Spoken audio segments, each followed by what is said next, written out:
To say that Ace Combat 2 is a good sequel is an understatement. In fact, if you look at Ace 1 and then the rest of the series, it's kind of shocking how quickly it found its footing. Let's even just begin with the title screens. Ace 1 looks and feels like a port of an arcade game. The options here are almost like beta or debug elements left in because they were sufficient to getting the player into the game itself. The core structure of the game is conveyed well enough without any frills or bells or whistles. It feels decidedly net yaruze with how bright it is. If I were to be derisive, I'd call it programmer art. Ace 2, however, is dark, brooding, and it has an actual user interface. An incredible user interface. An actual coherent aesthetic that accents its darkness with digital stark greens of varying vibrance. The menus are clear and functional. There's no need to learn how to use them in their novelty like the first game. And despite that cleanliness, it's really gritty. False sci-fi artifacting gives the impression that this menu's technology is utilitarian in purpose, and that purpose is briefing and planning for war. That combined with the impeccable music. With digital sequenced music becoming more mainstream at the time, there was a clarity that came with it. The concessions of analog formats like records and tapes is the texture that comes from errors or noise. Dust on the record produces an audible pop and grain as the needle follows the groove. The hum of the irregularity of the copper on a cassette's tape also produces something like this. More than just the medium, there's also the recording standards of the time. Studios became cleaner, individual instruments became played in isolation, and each of those individual instruments would be mixed together in finality for a master recording. Eventually, the instrument itself was just a sample, sequenced out into chords.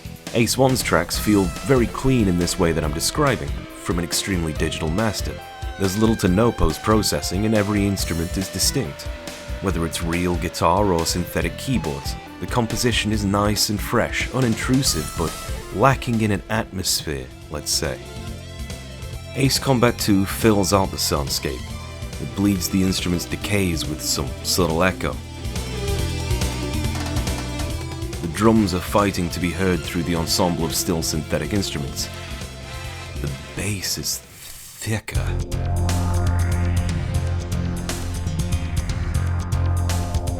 The strings are just subtle enough to provide ambience to the frosty keyboard highs. It feels dirty, it feels textured, and the layering of these instruments somehow, despite the very digital nature of them, gives this impossible illusion of space.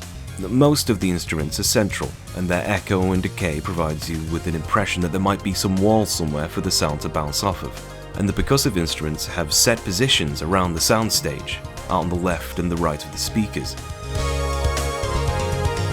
And it accents rhythms from specific spaces. Alright, we're 3 minutes in and I'm still talking about the fucking menus. The map is 3D. The transitional animations are punctuated with text typing along on the screen complete with chittering like the game's beaming data in. Every sound effect of the menu punches and zaps. You don't have to wait for the transition animations to complete, you can still move and select options. The save system isn't hidden. The planes are presented with cinematic camera swipes. The plane stats are intelligible. The briefing maps look comparable to Ace 1's actual gameplay. The key word for almost every advancement in this game is presentation. Here's Ace Combat 1 in-game. The bright colours have a flavour to them unto their own, and I don't mean that in an overly nostalgic way. There's a visual pop that comes with a basic presentation that's inviting and calm. Beautiful, deep blues and dense fog. The untextured nature of it brings to mind other arcade titles like Hard Driving. To compare, Ace Combat 2 is a more cohesive and realistic visual experience. Its restricted and low contrast palette complemented by dithering makes it look more grounded, which was far more palatable on the PlayStation's teen audience. This is the point at which Ace Combat began to hide that it was a really fun arcade-style game, and played its hand toward the more simulationist side of its control schemes. The presentation of flying a plane in this more drab aesthetic changes the context of your gameplay. The cities below are depicted seriously, the enemy fleets are realistic, the maps are believable and complex in their geometry, be it organic or man-made. The locations you're asked to fight in hint at a potentially irrelevant history. There's something to say of how a human mind reacts to realistically rendered settings. But we, as mere players, can more readily accept our role given to us when the stage helps us buy into the fantasy we're acting out. Part of that set design is not only making something that looks realistic, but could have believably come to be over the course of time. The way rivers carve a landscape, the way the concrete of civilization bleeds out from the waterfront, and then dissipates toward the enclosing mountains around the port. And what might be the most peculiarly beautiful part is that, unlike any other game in the series, if you ascend high enough, the screen becomes overwhelmed by light blooming out, and then corrects itself as you climb above the cloud layer. There's nothing but an unbroken blue sky and an endless expanse of white below you, above all the fighting and turmoil of the ground. Now it works as a kind of fast travel. There's less air friction the higher you go, and the map sizes tend to be a lot larger in this game. You can attain extreme speeds and avoid minor conflicts up here, but as the air becomes thinner too, your plane becomes much easier to stall. So it's very common for you to try and do a loop and accidentally Icarus yourself. They didn't really need to do something this beautiful. The game could have easily not done with this entire cloud-breaking gimmick, and nobody would have ever known it was on the cutting room floor. Project Ace has made the choice to create a game where every level has 2 distinct skyboxes, and programmed in a dynamic 3D cloud surface layer for you to surf despite them already pushing the capabilities of the PlayStation 1. You have to keep in mind that every texture and visual asset had to be handcrafted back then. How those textures interact with the vertex lighting, and how to present the look of these clouds and the accompanying screen effects. But they chose rightly not to remove it. The surprise and anticipation of the cloud layer hits me every time. There's a mission here around sunset in the middle of the ocean, the sky dyed by orange-red hues, the ocean mired in warm blues, sinking ships, pluming smoke up. And then when you go above it all, the clouds are dark, and they unleash a night sky with stars speckling in slight rainbow tints, which on a native CRT at the time didn't look so glittery but bled into the darkness, resulting in a very rich, ununiform, natural-looking skybox. A darkness owned entirely by the player in that moment. And then you dive back in to see the terror and conflict in the ocean's surface. It's an incidental part of the game that really gets you thinking about how beautiful the world is and how incredible human technology has become. But instead of using it to appreciate the world, we're here destroying shit. But that's just me reading into it. Maybe you'll have a different reaction. It can just as easily go the opposite way as well. For instance, on Operation Dark Star, the first mission of Path B, it's a dark and stormy setting under the clouds, knocking out your radar and disabling you from attacking your targets. But then above all this rain and thunder and lightning and struggle, there's a bright blue sky to crack through and get a clearer picture of what's around you on the radar. And it fuses with the musical sense of the game so well. The pacing of the songs now allows for organic scenes to happen as you play, arriving at your target and diving down through the clouds as a sick guitar riff cracks through the rolling grungy backing chords. You can be engaging with the enemy as a cool synth solo finally kicks in after the rising tension of a song finally breaks open. I can try to break down musical techniques objectively, and I can pretend that any of that matters, but what's far more clear than any of that is an overwhelming sense of fun and bounciness in the tracks, mirroring a love for what this game is, a plain combat simulator. Most of the first game's qualms came from its bare rendering style. I'll defend those graphics to death because they're charming and colourful, but I can't pretend there weren't natural drawbacks when there's a raw comparison here. The qualms disappear when the visuals become this impressively realistic, given the concessions at the time. There's no longer a question of your height, because the ground is well landmarked and the ocean texture provides some semblance of distance, and the cloud layer provides a sense of ceiling that you can exceed, giving the sense of breaking some boundary more than if the max height were the same without this effect. There are 2 different paths in the latter half of the game, as your missions of national defense turn into an attack on the enemy. These missions are far more imaginative than the usual target attacks. Broadly, you can distinguish Ace Combat missions into 2 categories if you're being reductive: shooting things in the sky and shooting things on the ground. Now there's a number of questions we can assign above that. Are those things in the sky shooting back? Are they protected by things that shoot? How fast are they going? Do we have to go above the clouds in a plane that struggles at this altitude? What's the weather conditions? Is the terrain going to be an issue? Or if they're on the ground specifically, what's the terrain around them? How are they protected logistically? Does the target fire back? Do you need to fly low to attack them and there's AA guns in front? If it's a boat, can I sink both it and its weapons with the main ship? Are you trapped flying in one of the thinnest ravines in the series, and have only one shot at this because you're unable to turn around? And can you invite a wingman with you? Yes, actually, unless it's in a ravine, or there's a height restriction, probably yes. And they get better dressed as the game diverges its paths, which gives the game a bit more character. You can pick between 2 of them. One's a black guy, he's called Slash. The other's an Asian chick called Edge. Edge's real name is Kei Nagase, the younger sister. And no, I don't mean Kei Nagase from Ace Combat 5, or Kei Nagase from Ace Combat 3, or Kei Nagase from the Ace Combat novel set in the real world. This is the same Nagase that appears in Ace Combat 4 when you escort the plane in Mission 11, where she's a special guest. I'd forgive you for forgetting this, given she has a shockingly common name for a world of pseudo-European countries in perpetual conflict. But that's a good opportunity for me to complain further. I ended up taking Edge along with me for this mission because I didn't want to put Slash in a plane called the KFC-7. I told her to attack the enemy. Just to make sure she was doing her job, I decided to follow her around for half of the mission, let's say. In fact, as I was following her, more enemies were chasing us than were in the direction of her flight path. It seems she chose an enemy from the entire map on whim and started approaching it for the next 5 minutes, at which point, she got a lock on, and then she left? But you didn't even shoot! Come back here and finish the fucking job. No, you can't just walk away and leave me hanging like, oh, whoa. Hold up. Enemy in sight. We got a lock on. Yes! Blew him away! Ugh, the satisfaction. Anyway, she lives up to her nickname. Maybe if she weren't just flying an airliner in that mission 3 years ago, I wouldn't have had so much to complain about. As progeny of Ace Combat 1, we retained some semblance of the map screen decision making for a few missions. This is pulled back on in order to create a more structured experience, but as I said, the latter half of the game has a decent alternate path as you storm into enemy territory, and even those alternate branched paths have their own binary alternated missions within them. They could have simply strung these together in a linear progression, but they're divvied up such that your path through the game feels like your own, and that might be more valuable than just adding up playtime with raw content. And despite the lack of real cohesive story, every mission tends to have some kind of dramatic scene to it. The first begins with a friendly boat firing at bombers in front of you, suggesting that you're not alone in this war, but that your maneuverability as a plane means so much to it. And as you catch up on those bombers, they're landing explosions on the terrain below. Ace Combat 2 adds in enemy aces, which are pretty much just aggressive and evasive enemies that you don't need to kill, but they exist here to bag extra points and earn a shiny medal. Some of these have funny names like Hangmen or Superfly. Some of them have interesting names like Zoe.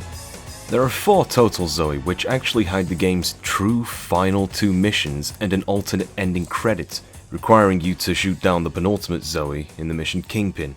Or if you shoot them all down, you can fight a secret final boss. The enemy ace system would return in Ace Combat 4 as a New Game Plus bonus, and Zero would go on to revolve around the concept entirely. The game also lightens up the permadeath mechanics. You keep your plane, but you pay a fine for losing yours, and it lets you retry the mission again, most of the time. There's also instances like this where I complete a mission, the game takes away control, and my plane flies unabated by sense or logic into a fucking wall. The game has the cheek to berate you for losing your plane and then wishes you success on the next mission. Then goes to the debriefing screen, understanding that yes, you actually beat the fucking mission and you get to go on to the next. This is a feature missing in every game since. Crashing after a mission complete will be overridden by a game over in those games. Other than certain narrative-driven missions in those future titles, I don't understand why the hell this hasn't been carried on. Even if you fail the landing minigame borrowed from the air combat cabinets, you just get deducted a price for plane repairs and a pat on the bum. This game is so ahead of its time, its sequels still need to catch up with it in some respects. The best mission of Path B is a stealth mission, where the stealth is optional. The reward for engaging with the 600-foot altitude restriction is to have the music pop at the right time as you dawn upon the base, on the other side of the map, before the enemy pilots have time to scramble, netting them pre-counterattack. Not engaging with the stealth has the music pop off early, into the same high-beat song, making it feel like a mad dash to get in and complete your mission before the situation becomes uncontrollable. And the best mission of Path A in concept has you target a geothermal plant. This is a large technological marvel locked within a tunnel. You know what that means, right? But that tunnel opens at 1500 hours. The door is closed when you arrive at 1457, and you have to first survive, avoid, or rack up some points for around 3 minutes against some stacked and hardened enemies. This is a unique task. There's even an in-game clock, something unseen in the rest of the game, for you to synchronize with your brief time. But it's awfully dark for afternoon, isn't it? Well, that's because above the clouds, if you face straight up, you can catch a glance at a solar eclipse. They didn't have to do that, but they did. In fact, the entire game's night skies above those clouds so high have changing lunar phases leading up to the penultimate boss fight, where it presents to you a full moon. If we ignore that, even on just this mission, there's this deeper focus on implicit narrative moments developing amongst the Ace Combat staff. They know how to create a scene, they know how to tie the narrative element into mission design, and how a combination of goal design and staging also creates intrigue and creates an implicit story in the gameplay scenario. The trouble is that we're doing this without a presented narrative to hold all those moments together. The set-piece staging feels somewhat disjointed, so you could place them in any real order without drastically changing the flavour of the game, other than its admittedly well thought out difficulty curve, and the alternative paths somewhat reveal that in their tremendous and worthwhile variety and difficulty. As the paths rejoin into the finality of Ace Combat 2, the missions become more urban as you pierce the enemy's homeland, and either get your credit sequence or face the final weapon under that full and bright moon that's been stewing all through this game. As is the Ace Combat fashion, these games tend to begin and end in a cycle, be it someone's birthday or from winter to winter. The first of the 2 additional missions has you fighting a massive enemy submarine with a couple layers of defense, but it's far too simple if you ask me. Disappointingly simple. Is what I would say, but it launches a bastard missile that you have to chase around like 3 corners of the fucking map, in a panic because the frenzy song is telling you how dire the situation is. A mechanic tutorialized in the prior paths returns. This rocket cannot be locked onto with your missiles, maybe they feel sympathetic for one another, meaning you have to strafe some odd shots in it as it's chewing up the aerial knots. It seems to have invincibility frames after each hit, but you don't have any way to know that though, so it just feels like you're barely scraping bullets off it in this impromptu chase. Once it's shot down, hurrah, onto the final mission. But if you don't stop this missile, a full FMV of it absolutely destroying the city you just took over plays without music. A debriefing plays out congratulating us on winning the war, but how regretfully the destruction of this city resulted in the loss of half of the invading force. Following that, the game kicks you right out into the main menu. No credits, no menu music, nothing. Ace Combat 2 has a bad ending. It has a consequence for narrative failure. To be perfectly honest, this probably would have been a good way to conclude the game. Run the credits, we've taken over the continent, all's well. These last 2 missions have tested the peaks of your abilities and thrown enough enemies towards you at once to feel like a compelling end. But Ace Combat 2 is all about aftercare. The game will keep on sucking even after you're satisfied. One last mission. It's a fortress final boss fight that will go on to define the series. The music is calm, serene, triumphant, and it explodes into a finality as you expose your prize. 8 external bases defended by a flock of ever-respawning F-15Ss, and unkillable missile turrets. Maybe if you found all of the Zoes, there's a pretty flaccid final ace fight against a Zoe just for you. We navigate the narrow passage once it opens to a core within the concrete base. Of course it's a narrow passage flight, what else was it ever gonna be? In a glorious ball of flames, Phoenix emerges victorious. We learn that the operation has been a total success. We've done well. A credit sequence plays either some romantic electric guitar or some smooth jazz fusion. Beauty shots of CG planes in their element, flying around in their natural habitat. Perhaps narratively underwhelming, again, we're not here to talk about what Ace Combat 2 was never meant to be. It's not going to question the efficacy of war or glorify its heroes. Instead, we get thanked by the development team for playing, which probably means a hell of a lot more coming to me from a game of this quality. Ace Combat 2 is this beautiful little thing where I play it and I replay it, and I just keep saying to myself, what a game. It's full of so much that they'd easily have gotten away with just not doing. There's a full bonus track where it shows you your time through the missions at the end. There are urban nighttime missions that guide you through the darkness with highways leading you to your objectives on the ground. The options menu has a little PlayStation 1 controller which changes to a dual analog once you plug it in instead. And even though it predates the release of the dual analog controller by about a year, it also plays far better on D-pad than it has any right to anyway. There's a music player in the menu with a sound visualizer, and it cycles through color schemes of plane models just to add to it. It's so far ahead of its time and it's so full of love. It's the kind of game that thanks you for playing and you thank it back. The PlayStation 2 Ace Combat Trinity owes everything to this game. The evolution of Ace Combat 2 into Ace Combat 4 is obvious simply by providing a narrative grounding to this soulful gameplay and narrative drive and world. Special thanks go out to The Cat, Osaka, Waposa, Goyaba, and Trash Dad 69.